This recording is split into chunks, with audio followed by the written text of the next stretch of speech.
మరి parliamentary form of government లేదా parliamentary తరహా ప్రభుత్వం అంటే డెఫినేషన్ ఏమనుకున్నాం మనం?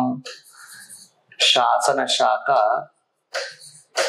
కార్యనిర్వాహక శాఖను నియంత్రించడం. శాసన శాఖ ఏ శాఖను? కార్యనిర్వాహక శాఖను నియంత్రించడం. లెజిస్లేచర్ కంట్రోల్ ద ఎగ్జిక్యూటివ్ అనుకున్నాం. ఇక్కడ అబ్జర్వ్ చేయండి, శాసన శాఖ కార్యనిర్వాహక శాఖను నియంత్రించడం అంటే ఎలా ఉంటుంది? శాసన శాఖలో ఉండే లోక్సభ మెంబర్నైనా రాజ్యసభ మెంబర్నైనా ఏమంటాం? ఎంపీ.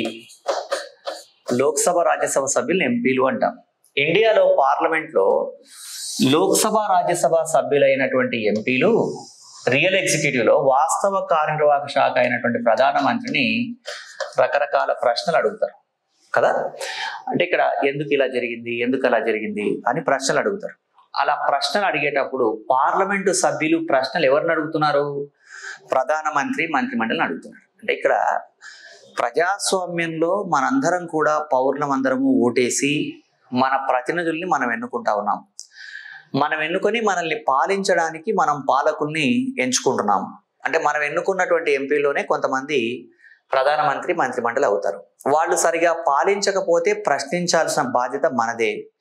మనందరం వెళ్ళి ప్రశ్నించలేం కాబట్టి మన తరఫున ఎవరు వెళ్ళి క్వశ్చన్ చేస్తున్నారు అంటే మన తరఫున పార్లమెంట్కి వెళ్ళినటువంటి ఎంపీలు గవర్నమెంట్ని క్వశ్చన్ చేసే అధికారాన్ని కలిగి ఉన్నారు. ఈ విధంగా ఏ దేశంలో అయితే లోక్సభ రాజ్యసభ అంటే శాసన శాఖలో భాగమైన వాళ్ళు ఎగ్జిక్యూటివ్లో అంటే లెజిస్లేచర్లో భాగమైన వాళ్ళు ఎగ్జిక్యూటివ్ వాస్తవ కార్యనిర్వాహక శాఖలో ప్రధానమంత్రి మంత్రిమండలిని క్వశ్చన్ చేసేటువంటి అవకాశం ఉంటుందో దాన్ని ఏమంటాం? పార్లమెంటరీ తరహా ప్రభుత్వం అంటాం. పార్లమెంటరీ తరహా ప్రభుత్వం అంటే శాసన శాఖ కార్యనిర్వాహక శాఖను నియంత్రించడం. అంటే వీళ్ళు క్వశ్చన్లు అడుగుతున్నారు, లోక్సభ రాజ్యసభ సభ్యులంటే ప్రధానమంత్రి మంత్రిమండలి జవాబు చెప్పాలి కదా. కాబట్టి ఇది పార్లమెంటరీ తరహా ప్రభుత్వం.